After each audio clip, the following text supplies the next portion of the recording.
On a une victime qui est inconsciente, je l'ai mis en PLS, elle respire. PLS, position latérale de sécurité. Les règles de sauvetage mises en application ce matin sur la plage du Barcarès. Ces jeunes sauveteurs apprennent les bons gestes et attitudes dans ce genre de simulation. D'abord, on évalue le cas, si la personne est consciente ou inconsciente, et ensuite on avertit la centrale pour voir s'ils peuvent nous aider pour intervenir. Et nous, on est les premiers secouristes à intervenir sur la victime, le but étant vraiment de la sauver. Dans ce type d'exercice, le moniteur reste attentif à ses élèves. À la fin de l'intervention, on analyse les points à améliorer. Quand il y a plusieurs victimes comme ça, qu'est-ce que vous aurez pu faire? Parce que là il y a plusieurs victimes potentielles. Agir vite pour sauver des vies, mais aussi transmettre les bonnes informations par radio.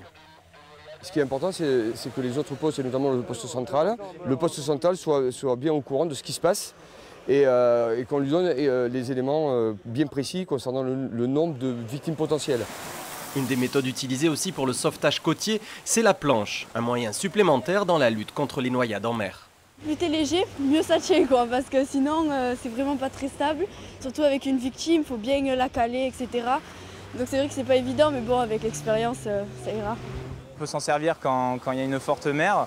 C'est vrai que les IRB et les embarcations, c'est un peu plus compliqué pour aller chercher des victimes. On peut aller plus vite si on l'utilise bien qu'en nageant. Ces futurs sauveteurs littoraux de la SNSM seront en action dès cet été. L'année dernière, ils ont réalisé 1300 interventions sur la côte catalane.